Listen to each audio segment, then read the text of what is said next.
Bom dia, queridos, graça e paz, tudo bem? Que legal, fazendo dobradinha aqui hoje, hein? Começamos já às 8h30 e vamos agora para esse aqui das 10h30. Que bacana que a gente tem oportunidade de adorar a Deus num país livre, né? Nós não temos este mesmo cenário em muitos lugares pelo mundo. Pessoas que gostariam muito de estar congregando entre igreja, falando da sua fé com outras pessoas, compartilhando do que Deus tem feito na vida dele, mas não podem, né? Vivem sob uma perseguição ferrenha ao evangelho. Por isso, nós precisamos orar pelos nossos irmãos que estão em muitos lugares aí, que nós chamamos da igreja perseguida, ok? Muito bem, nós estamos na sequência da nossa série aqui, Gente como a Gente. Já falamos de Abraão, já falamos de Gideão, já falamos de Sansão, já falamos... Quem mais? Nem eu lembro todo mundo agora. Abigail, Mefibosete, verdade. Muito bem. E semana que vem, se eu não me engano, é Ruth. Acho que Ruth a gente não falou ainda, né? Então Ruth está aí, tá na pegada. Nós vamos falar de uma mulher hoje, uma mulher empoderada. Não é a Ruth, mas é a Débora, né? Eu trago aqui um slide aqui para nós. Ela foi uma juíza em Israel há mais de 3.000 anos atrás. Então eu trouxe as nossas inspirações atuais aqui. Olha só que beleza. A Carmen Lúcia e a Rosa Weber são as juízas do nosso STF aqui, que tem tanto contribuído, né, gente, para nos fazer justiça na nossa geração. Não é verdade? Nem sempre, né? Muito bem, então não é delas que nós vamos falar, elas não são o nosso modelo e nem o nosso referencial, tá? Nosso modelo de hoje é a Débora. Débora foi uma mulher que viveu com um grande protagonismo numa época onde as mulheres não tinham toda essa voz. Nós percebemos, gente, que as mulheres sempre tiveram um papel predominante ao longo da história. Independente de sociedades patriarcais que quiseram subjugar ou calar a voz da mulher, a mulher sempre foi e sempre será, porque ela é criação de Deus, né? Assim como o homem, a humanidade, nós refletimos a glória de Deus, então as mulheres também sempre atuaram. Hoje em dia, nós temos grandes mulheres vivendo papéis simples da vida, e muitas vezes nós temos um percentual de mais de 70% de famílias desfavorecidas nas classes pobres de São Paulo, nas periferias. As famílias são monoparentais e muitas das vezes, a grande maioria, comandadas por mulheres guerreiras, né? Mulheres que muitas vezes tiveram os maridos omissos, que foram embora, deixaram a esposa com filhos, muitas vezes mulheres que sofreram abusos, mulheres que pagam um preço altíssimo para fazer da nossa sociedade uma sociedade melhor e cuidar das nossas próximas gerações. Muito bem, eu quero aqui ler com vocês, pedir a gentileza de vocês abrirem as suas Bíblias aí, ou os seus aplicativos, no livro de Juízes, lá no Velho Testamento, os primeiros livros, no capítulo 4. Eu tenho aqui dos versículos 1 ao 3 que nós vamos ler juntos. Olha só. Diz assim: depois da morte de Eude, que foi um juiz anterior a Débora, mais uma vez os israelitas fizeram o que o Senhor reprova. Assim o Senhor os entregou nas mãos de Jabim, rei de Canaã, que reinava em Hazor. O comandante do seu exército era Sísera, que habitava em Haroset-Hagoim. Os israelitas clamaram ao Senhor porque Jabim, que tinha 900 carros de ferro, os havia oprimido cruelmente durante 20 anos. Esse cenário aqui inicial, para a gente entender um pouco o contexto daquela época, nós já vimos aqui, já falamos sobre um pouco do contexto de Juízes, nós vimos que era uma geração que ela não era consistente na sua vida com Deus. Então, ora eles adoravam a Deus, ora eles se esqueciam de Deus. Nos momentos que eles se esqueciam de Deus, automaticamente eles ficavam vulneráveis aos seus inimigos. Nós vamos ver que eles travaram batalhas contra filisteus, contra amorreus, contra midianitas, amonitas, e a bola da vez aqui eram os cananeus. Esse período ele demorou aí cerca de uns 330 anos de altos e baixos na nação de Israel, um período meio que sombrio na história do povo. Nós já falamos também que essa é uma preocupação nossa para que a gente consiga também manter a nossa constância, a nossa regularidade na vida com Deus, para que não caiamos nesses altos e baixos da vida espiritual. Muito bem, eu quero destacar aqui 2 pontos desse texto. Primeiro, quando diz que eles foram entregues nas mãos de Jabim, rei de Canaã. Quem os entregou nas mãos de Jabim? Está escrito lá no texto? Assim, o Senhor, não é isso? O Senhor, Deus, os entregou nas mãos dos seus inimigos. Então a gente percebe aqui uma clara noção de causa e efeito, ok? E esse texto, ele faz um link tremendo com Romanos capítulo 1. Porque quando a gente entende aqui que quando eles estavam próximos de Deus, eles venciam os seus inimigos. E quando eles se afastavam de Deus, eles eram derrotados. Nós percebemos que o sucesso da vida está linkada ao relacionamento com Deus. Ok?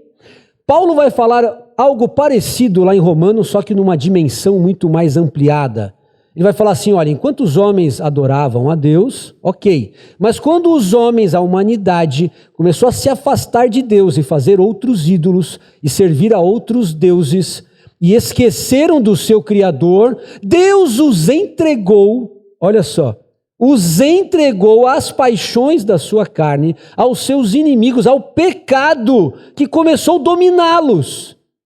Então, se nós fizermos esse link aqui, ele é perfeito. Porque assim como Israel falhava no seu relacionamento com Deus e os seus inimigos os conquistavam, nós e a humanidade, quando se afasta de Deus, fica vulnerável ao seu inimigo maior, que é o pecado. E o pecado começa a dominar a mente e o coração da humanidade. Mas o texto também diz que esses inimigos, que eram os cananeus, eles eram diferentes dos outros, porque os outros eram povos vizinhos que queriam invadir Israel. Os cananeus não, eles habitavam junto com os israelenses, dentro da nação de Israel. É o texto de Juízes capítulo 1. Eu não trouxe aqui, mas você pode ler depois. Juízes capítulo 1 vai mostrar, gente, o quanto os cananeus estavam infiltrados na nação de Israel. E por quê?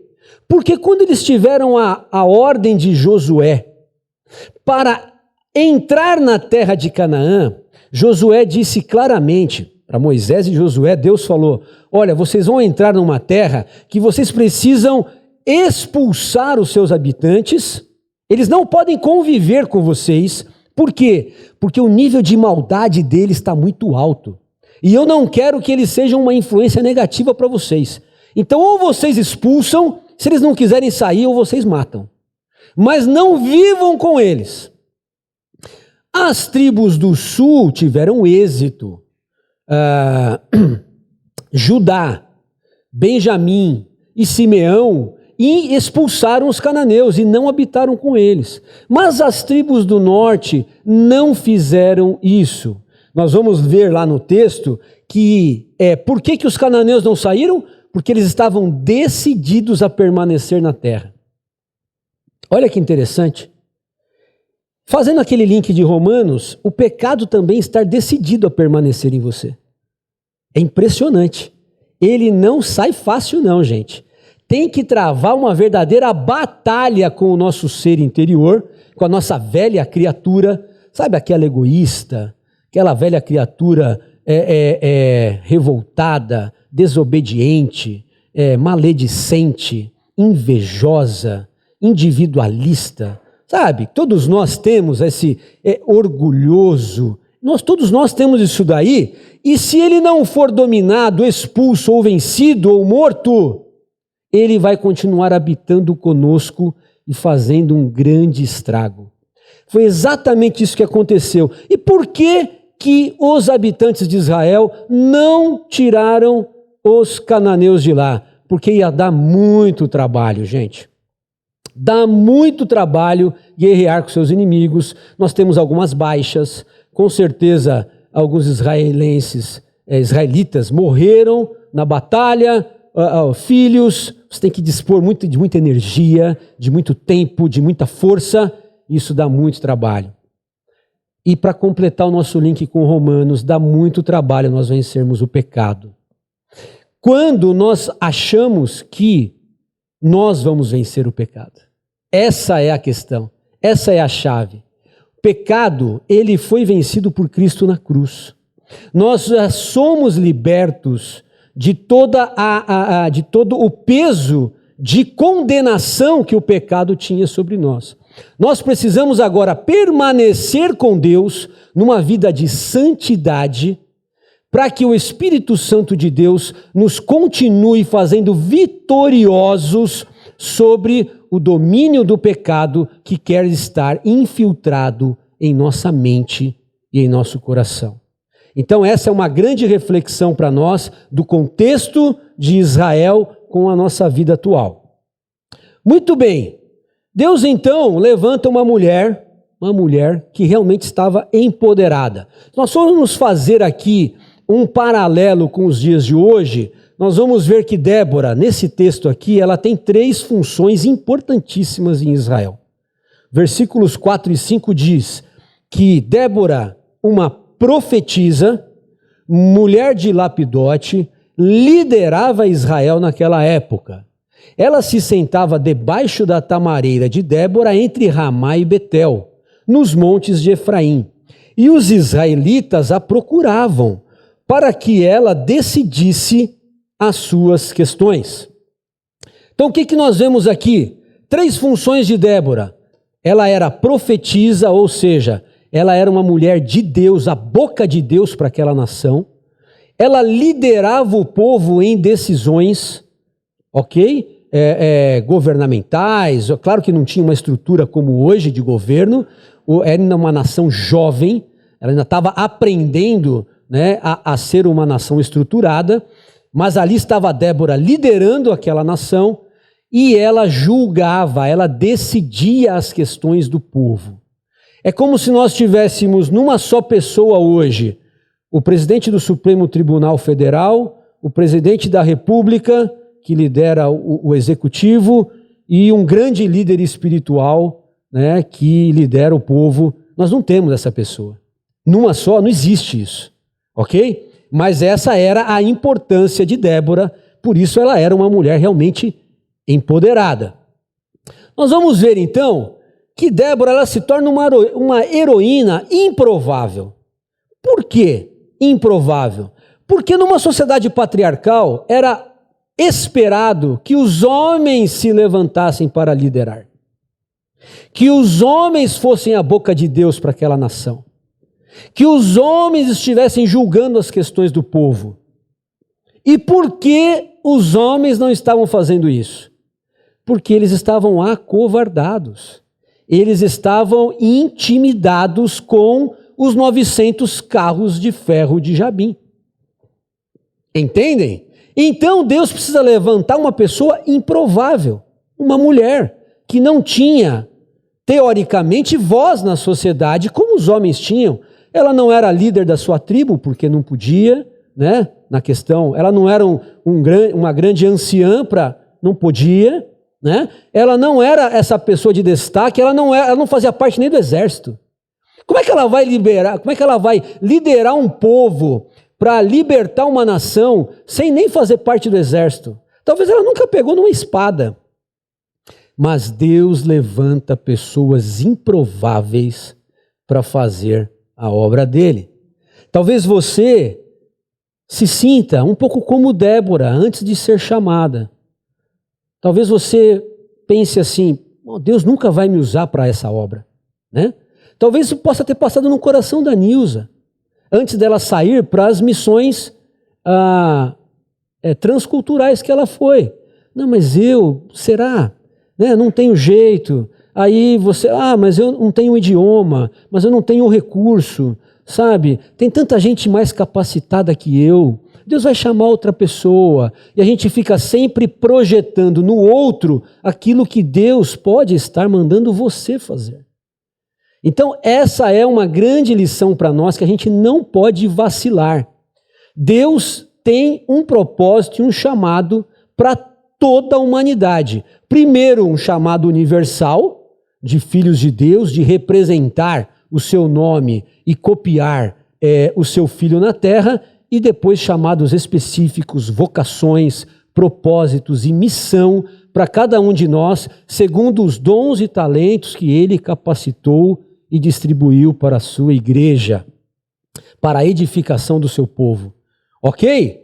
Muito bem. Então, quando a gente vê aqui que Débora lidera a nação num cenário de omissão, onde as pessoas estavam intimidadas, acovardadas, nós vamos ver e perceber que Débora, ela bota a cara para bater.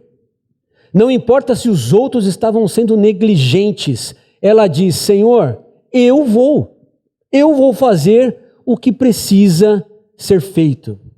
Essa é uma grande lição para nós, gente. Porque muitas vezes a gente se omite. A gente se omite de muitas coisas que Deus às vezes fala para nós fazermos. A gente se omite de pregar o evangelho, às vezes, para pessoas que estão próximas de nós no trabalho.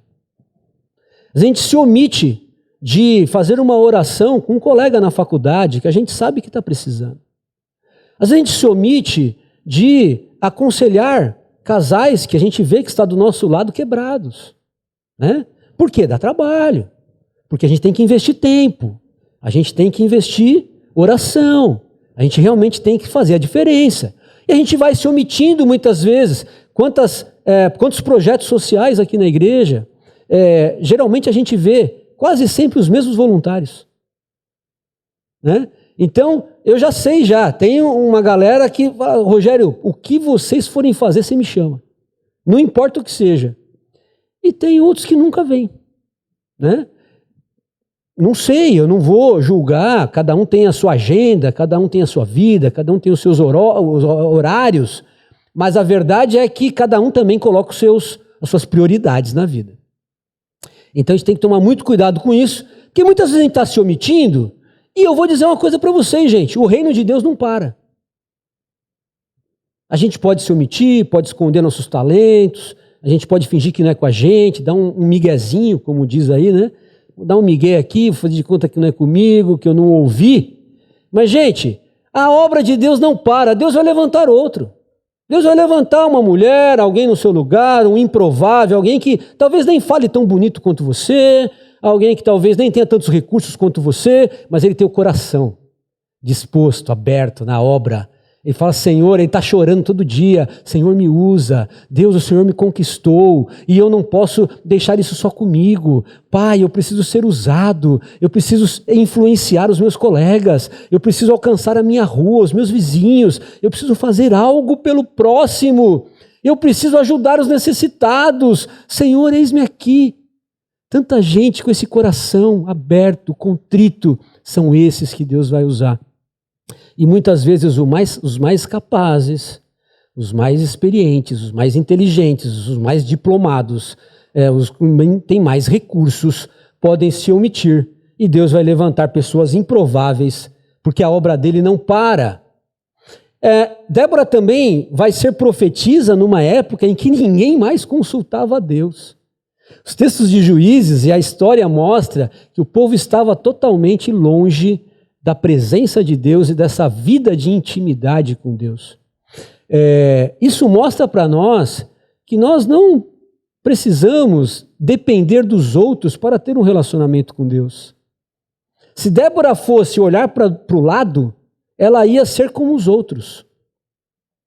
Se ela fosse esperar alguém chamá-la para vir à igreja, ela ficaria em casa, porque ninguém estava indo à igreja.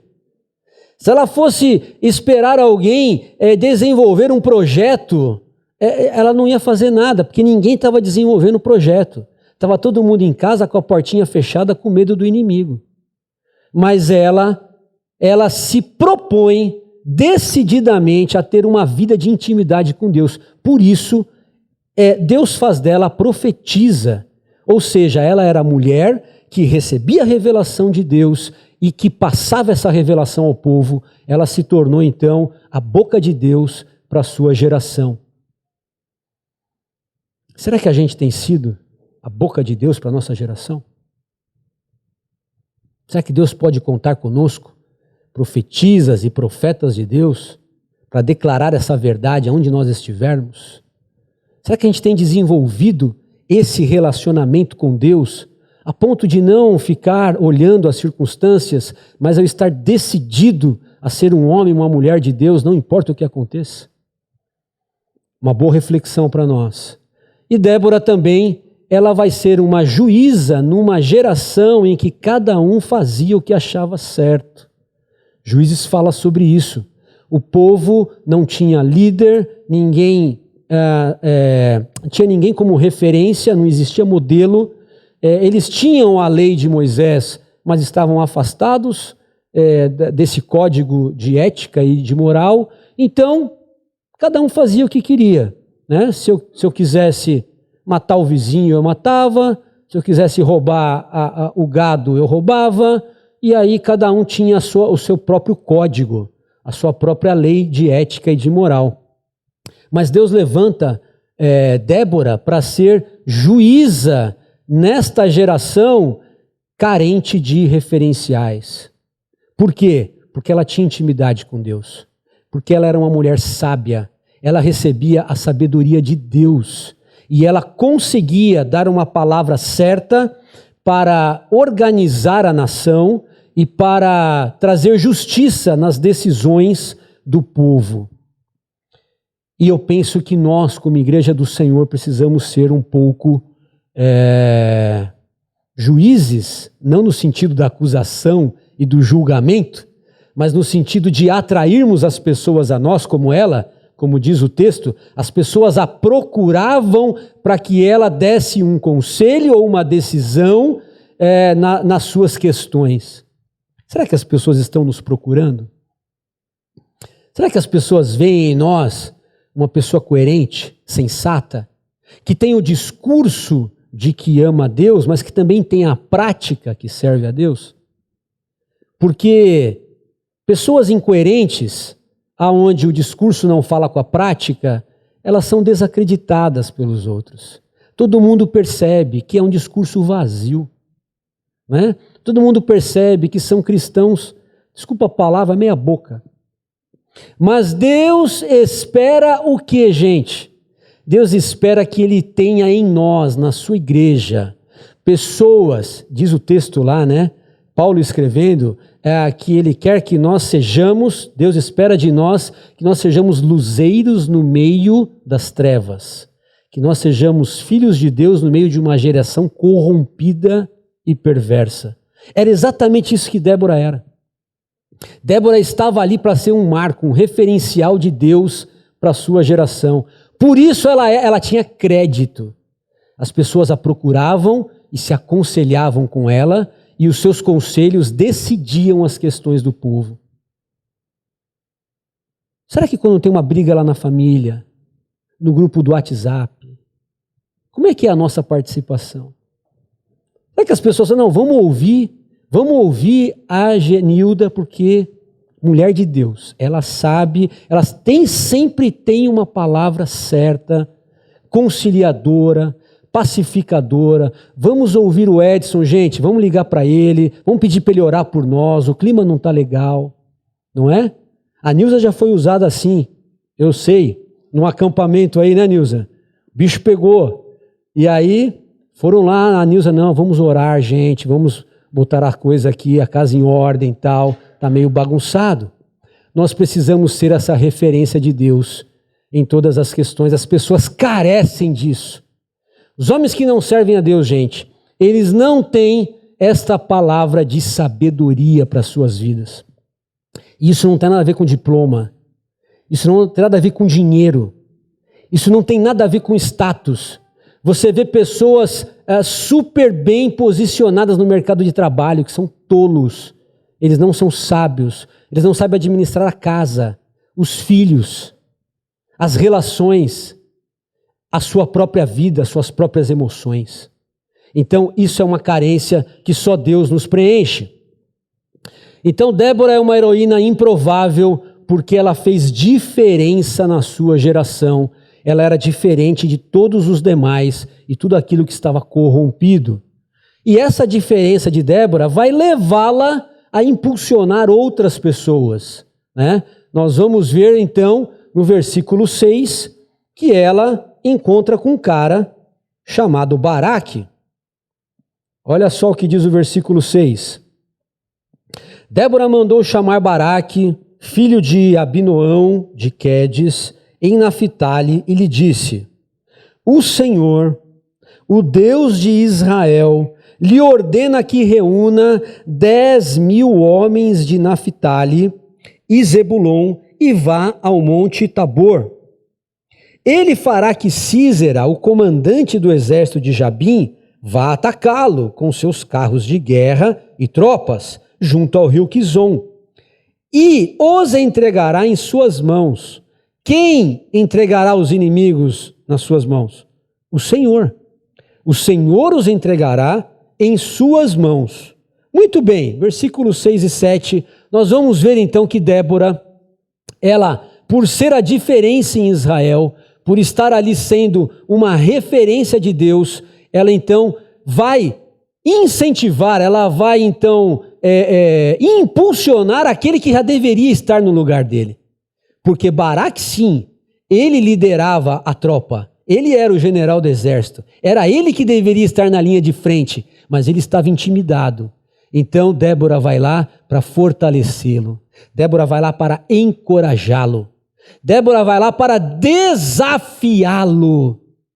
Meu querido, Deus espera que nós sejamos esses agentes desafiadores para os nossos que estão ao nosso lado. Quantas pessoas que estão muitas vezes adormecidas. São pessoas capacitadas, mas elas estão intimidadas, amedrontadas com o cenário, depressivas, isoladas, fechadas numa bolha. Essas pessoas precisam de ânimo, precisam de incentivo, e o Evangelho tem isso. A palavra de Deus tem isso, e os valores que nós cremos, e a verdade que a gente declara tem isso, e nós somos os profetas de Deus dessa geração, para levantar as pessoas que estão desanimadas do nosso lado. Deus espera que nós sejamos esses profetas, mas talvez você seja um homem e uma mulher de Deus adormecido. Por isso eu estou aqui, usando a palavra de Deus, como profeta de Deus, para te incentivar, para te desafiar. A palavra de Deus, ela está sempre nos encorajando a sairmos da nossa zona de conforto, a sermos alguém melhor, a sermos alguém evolutivo, a não ficarmos parados diante de uma inércia que nos consome. Muito bem. Nós vemos então uma outra característica no versículo 7, que Débora, ela enxerga mais do que os demais. Ela já prevê a vitória. Ela diz: olha, o Senhor mandou você reunir 10.000 homens e lutar com o exército, mas eu já vou te dizer o resultado. Deus vai entregá-los nas suas mãos. Isso mostra que quem tem intimidade com Deus tem uma visão apurada dos fatos. Nós não ficamos apenas olhando as circunstâncias como elas são. Nós não olhamos a vida apenas com os olhos naturais que todo mundo vê. Nós conseguimos enxergar pela direção de Deus, pela unção de Deus, pela revelação de Deus, coisas que ninguém mais está enxergando. Isso nos dá um diferencial gigante. Nós podemos dar alguns exemplos. Pessoas que muitas vezes estão num cenário de brigas familiares. Se nós tivermos ali um profeta, um homem de Deus, um líder espiritual, ele vai conseguir enxergar soluções para aquele cenário. Ele vai conseguir enxergar o agir de Deus naquelas pessoas. No trato com seus filhos, no seu relacionamento conjugal, no seu relacionamento profissional, Deus sempre estará nos direcionando para as soluções e para os caminhos e não olhar apenas para os problemas. Visão espiritual é o que Deus tem para o seu povo. E no capítulo 5, nós não vamos ler esse texto, o capítulo 5 ele fala exatamente do mesmo fato do capítulo 4, mas de uma forma diferente. O capítulo 4 é uma narrativa histórica, o capítulo 5 é um poema de adoração, é um louvor, mas é o mesmo fato. E ali nós vemos uma característica importantíssima para os filhos de Deus: exaltar ao Senhor pelas conquistas da nossa vida. Lá nós vamos ver tanto Débora quanto Baraque adorando a Deus pela vitória que aconteceu. Eles não justificam, não racionalizam a vitória. Ah, mas é que teve uma alta no rio, é porque os carros afundaram na lama, é porque o planalto, a planície, a altura, a altitude, o clima, isso nos favoreceu. Não. Gente, eles sabiam que eles eram inferiores, mas eles reconheceram a Deus. Nós tivemos vitória porque o nosso Deus nos deu a vitória.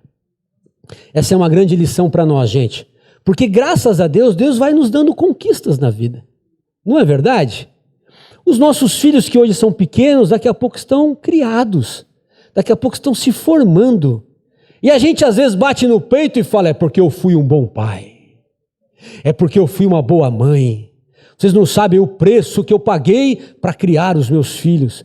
É verdade que nós pagamos um preço, mas quem criou seus filhos e fez eles serem hoje homens e mulheres de Deus, respeitados, foi Deus. Não fomos nós. Nós contribuímos para a missão de Deus. Deus está restaurando a humanidade.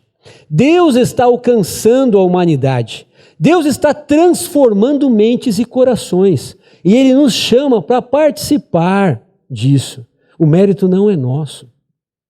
O mérito é todo de Deus. Por isso, muitas vezes a gente recebe promoções na empresa, a gente cresce na carreira, a gente recebe, muitas vezes, até evolução no ministério, né? A gente começa tímido, sentando na cadeira, daqui a pouco a gente já está atuando na recepção, recebendo as pessoas, daqui a pouco a gente está aqui treinando aqui para tocar, daqui a pouco a gente já está dando uma aula na escola bíblica, não é? Daqui a pouco a gente está liderando um pequeno grupo.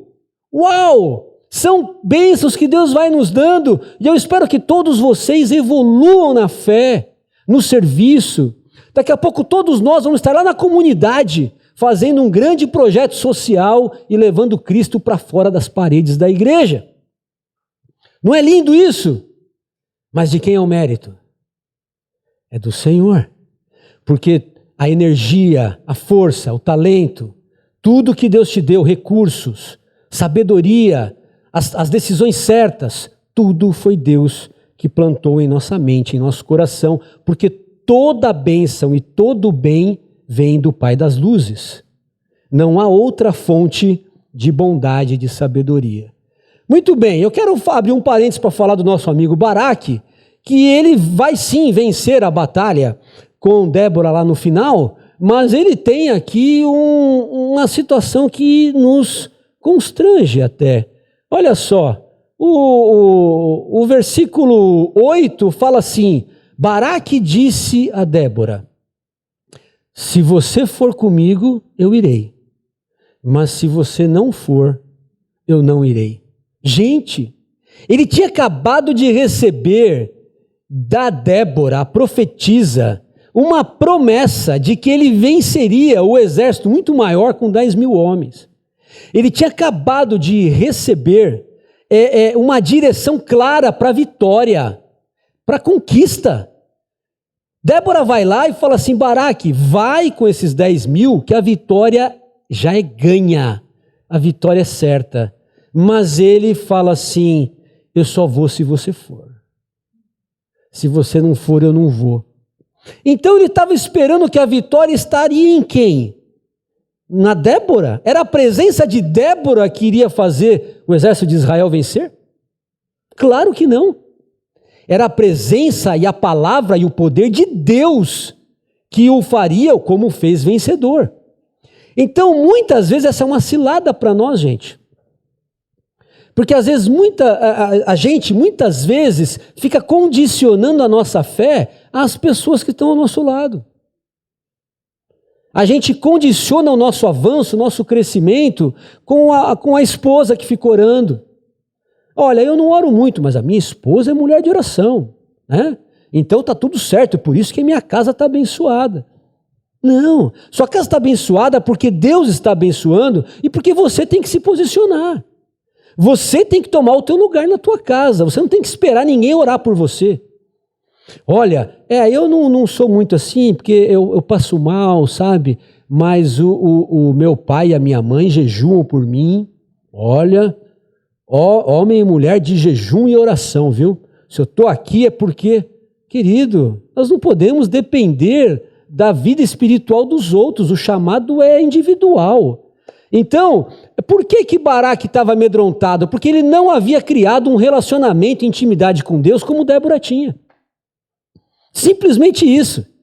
É por isso que ele estava com medo. Ele falou: não, eu só vou se você for, porque eu sei que você conhece ele. Então, se você conhece ele e você estiver comigo, ele vai te proteger e a sua proteção é a mesma da minha. Olha só o raciocínio dele. É um raciocínio humano, lógico, diferente do que Deus espera de nós. Fala: não, eu sou contigo, filho. Aonde você estiver, eu estarei. Conte comigo. Vá para as nações, pregue o evangelho, porque eu estou contigo. Todo o poder me foi dado. E esse poder é repassado a vocês agora para ser a igreja do Senhor na nossa geração. Não se intimidem, tomem força, criem coragem, vão na minha força, em meu nome. Nós não dependemos de relacionamento dos outros com Deus. Nós não precisamos de intermediários. A oração do pastor Edgar não é mais importante que a sua. O jejum do seu líder do pequeno grupo, ele não tem mais efeito que o seu. Você, cada um de nós, precisamos desenvolver a nossa vida com Deus e nós seremos cobrados disso. O que nós plantamos e o que nós colhemos. Muito bem. Para fechar então, gente, Débora recebeu muito poder e ela foi muito atuante na sua geração. Mas nós temos alguém que recebeu todo o poder. Cristo recebeu todo o poder. Esse texto mostra que ele foi, por Deus, exaltado à mais alta posição. Ele recebeu um nome que está acima de todo nome, para que ao nome de Jesus se dobre todo joelho. Todo joelho. Não importa se é arrogante, se você é prepotente, se você menospreza o evangelho, todo joelho um dia se dobrará diante de Jesus. É a palavra de Deus e nós cremos nisso. E toda língua, se dobre todo joelho no céu, na terra e debaixo da terra. Ou seja, homens, anjos, demônios, mundo espiritual, mundo terreno, tudo. Toda língua confesse que Jesus Cristo é o Senhor para a glória de Deus Pai. Gente, eu quero fechar aqui já, chamando até o pessoal do louvor aqui, nós vamos cantar uma última música. Mas pensem nisso, gente. Pensem em como Deus nos capacitou, nos fortaleceu, nos instruiu, para que nós, com o poder de Cristo, o poder que não que destruiu o poder da morte, porque a morte não conseguiu segurar Jesus. Este poder, ele diz, é o mesmo poder que eu darei a vocês. Vocês receberão poder ao descer sobre vós o Espírito Santo, e vocês serão minhas testemunhas, aqui, em outras terras e até o fim dos mundos, dos tempos, de todos os lugares. Não há restrição para o povo de Deus. Não há restrição para o agir do Espírito Santo de Deus em nós. É este poder que movimenta a igreja perseguida, que mesmo sendo atacada ferozmente, mesmo tendo suas casas queimadas, mesmo tendo seus filhos mortos na sua frente, mesmo ficando preso por anos, eles continuam com uma fé inabalável, pregando o Evangelho. Sabe o que é isso? É poder do Espírito Santo de Deus, que levantou homens e mártires ao longo da história. Nós somos essa geração, queridos. Nós não estamos aqui no século 21, na Zona Sul de São Paulo, Brasil, América Latina, à toa. Deus nos colocou aqui para movimentar a nossa geração com uma palavra de poder, com o dunamis de Deus. Vocês têm consciência disso? Que aquele espírito que de vez em quando alcançava Sansão e lhe dava poder para vencer os inimigos, ele está conosco hoje todos os dias. Aquele poder, o poder que ressuscitou Cristo, o poder que que ressuscitou Lázaro, o poder que levantou dezenas de paralíticos no ministério de Jesus, cegos vendo. Este poder que transformou a sua vida, que transformou a minha, esse poder que tirou gente que vivia caída na rua, bêbada, e hoje adora ao Senhor, que vivia no crime, na prostituição, que vivia falando mal dos outros, comportamentos destrutivos. É este poder que nos transformou, é que Deus nos chama para levar as pessoas que estão tímidas, amedrontadas, isoladas, depressivas, opressas pela ação do inimigo. Amém? Vamos orar. Vamos ficar de pé. Feche os seus olhos. Senhor, obrigado pela Tua palavra, Deus. Tua palavra nos confronta, Tua palavra nos anima, Tua palavra nos incentiva, Pai. Obrigado porque o Senhor mudou a nossa história. Obrigado porque o Senhor mudou o nosso casamento, a nossa família, os nossos filhos. Obrigado, Deus, porque o Senhor mudou e transformou e libertou o nosso coração do pecado que está dentro de nós, muitas vezes infiltrado, porque a gente não teve coragem de expulsá-lo. Deus, nos dá essa coragem hoje, Senhor, que a gente saia daqui, Pai, vibrante, com uma fé poderosa, para que a gente busque no Senhor a vitória da santidade, de uma vida diferente, separada e entregue ao Senhor. Que o Senhor nos levante, Pai, como heróis improváveis na nossa era, na nossa geração. Deus, levanta a Tua igreja, Pai, para ser um referencial, aonde as pessoas nos procurem, para pedir conselhos, e nós possamos, Pai, com o poder da Tua palavra, levar vidas, Senhor, a serem restauradas, casamentos, em nome de Jesus, Pai. Nós confiamos em Ti. Nos desperta, nos anima, nos levanta, Pai, para a Tua grande obra, em nome de Jesus.